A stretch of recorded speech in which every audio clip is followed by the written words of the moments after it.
Hello everyone. सो दार्जिलिंग के day 3 में हम उठे सुबह 3 बजे और 4 बजे तक तैयार होकर हम सब निकल गए टाइगर हिल्स के लिए। सुबह चाय पिया क्योंकि वो मिस तो कर नहीं सकते, और चाय पीकर हम सभी निकल गए टाइगर हिल्स के लिए।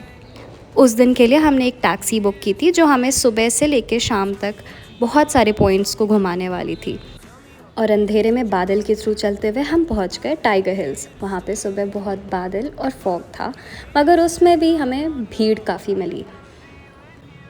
ठंड को अवॉइड करने के लिए मैंने और पापा ने एक शॉल अपने सर पे डाला, जिससे कोई ख़ास फ़र्क तो पड़ा नहीं, मगर इस व्यू को देखने के बाद वी रियलाइज्ड कि it's all worth it.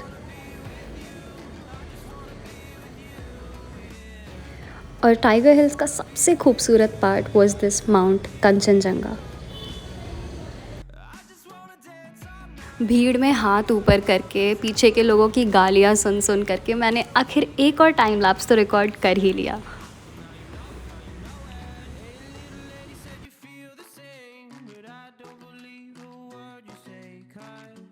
I'll paint you a picture of Mount Kanchenjunga for you all. So जैसे हम चाँद को आसमान में देखते हैं ना, जिस तरीके से चाँद चमकता है सन के रेज़ के थ्रू, बिल्कुल उसी तरीके से माउंट कंचनजंगा वहाँ पे सन के रेज़ की वजह से ऐसे शाइन कर रहा था, और इट लुक्ड हेवनली। उस व्यू को एंजॉय करने के बाद सारे लोग स्प्लिट हो गए, और कुछ लोग कहीं शॉपिंग करने लगे, कोई चाय पीने लगा।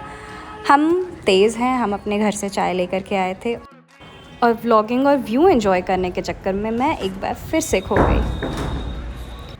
खोजते खोजते मुझे मम्मा तो मिल गई, पर मैंने उन्हें पकड़ लिया और मैंने उनसे बोला कि मेरी फ़ोटोज़ खींच दो। फिर उस पहाड़ पे चढ़ के मैंने फ़ोटोज़ खिंचवाए। ये मेरे लिए पहाड़ी था बाय द वे, और फ़ोटोज़ काफ़ी सुंदर आई। ये पोज़ मैंने मम्मा के प्रेशर में आके किया है। मुझे ऐसा लग रहा था कि मैं और मम्मा साथ में बहुत ज़्यादा एंजॉय कर रहे हैं, बट बाद में पता चला कि दीदी और अक्षर साथ में जा कर के मैगी खा कर के आए हैं।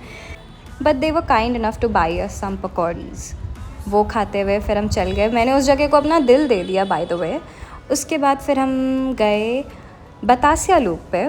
बतासिया लूप एक पार्क जैसा था, वहाँ से व्यू काफ़ी सुंदर था, बट ऐसा कुछ बहुत स्पेशल नहीं था क्योंकि ये व्यू हमें बहुत सारी जगह से वैसे भी दिख रहा था।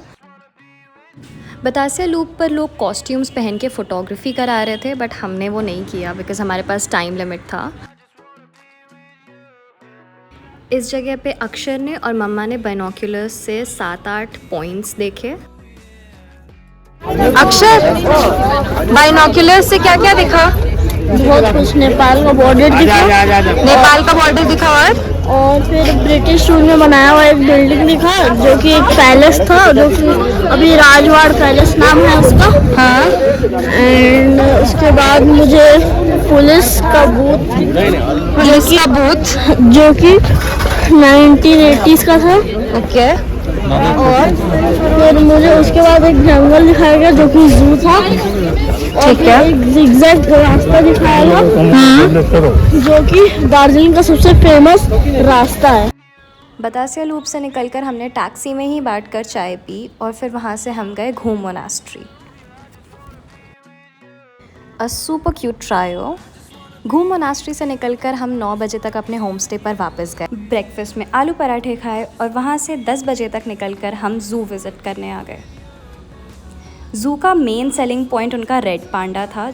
एंटर करते ही हमने देखा Himalayan bear, Himalayan goats, monkeys and wife और याक, और बहुत सारे एनिमल्स देखे। साथ में ये कोई नए प्रकार का जीव दिखा हमें। फिर फूल में खिले लोगों को देखा, देन लेपर्ड देखा, और बहुत प्यारा सा वाइट फॉक्स देखा।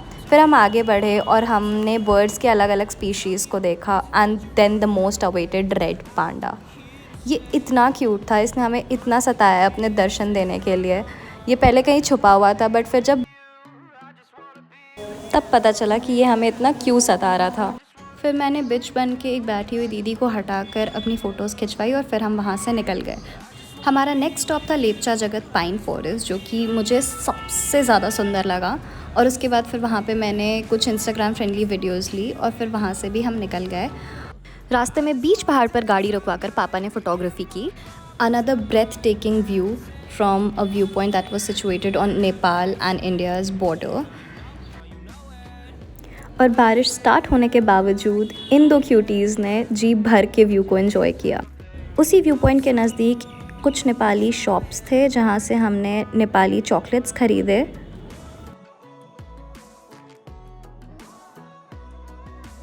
चॉकलेट्स में कुछ अलग तो नहीं था, but we enjoyed having them. उसके बाद फिर हम वहाँ से निकल गए और गए पशुपति मार्केट।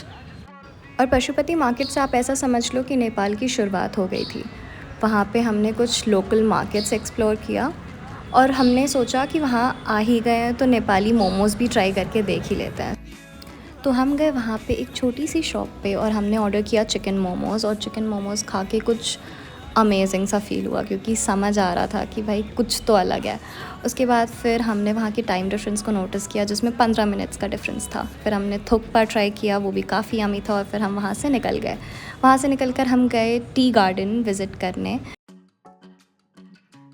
और मेरी चाय की चाहत जानने के बाद आप लोगों को इतना तो समझ आ गया होगा कि ये टी गार्डन देखने के बाद मुझे कितनी खुशी मिली होगी। ऐसा लग रहा था कि भाई जन्नत is here. Kudos to them जो इतनी मेहनत करते हैं। भागते भागते हम पहुँचे मिरिक लेक और इस टाइम तक काफ़ी बारिश होने लगी थी, but still we enjoyed it. कुछ super cool photos and videos ली और इसी बीच दीदी ने मुझे कुछ इस तरह नीचा दिखाया। क्या इन्फ्लुएंसर तुमको यहाँ पे नाचना चाहिए। नाच के दिखाओ बाबू, नाच के दिखाओ। नहीं। अरे यहाँ पे टिप टिप पैसा दो। लो देंगे, पक्का गाड़ी में देंगे। अगर डांस कर दिया ना इस गाने पे तो पक्का पक्का। कितना कितना चाहिए? 30। चलो 70। 50 पे डन करो। तो 30 से चालू है, प्लीज डोंट बार्गेन। 100 बात खत्म। चलो ठीक है 100 और चलो 70 चलो ठीक है। नाचू कैसे बोले ये होता।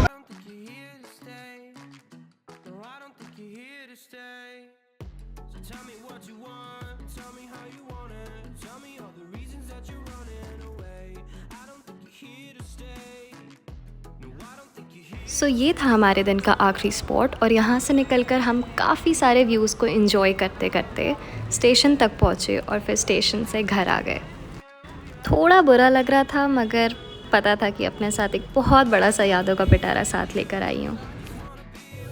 Hi guys, thank you so much for watching the video till the end. अगर आपको ये वीडियो पसंद आई हो तो चैनल को सब्सक्राइब और वीडियो को शेयर ज़रूर कर देना। और I promise to make better videos in future. धीरे धीरे कॉन्टेंट का क्वालिटी इम्प्रूव ज़रूर से होगा। So yeah, thank you so much for watching. Bye.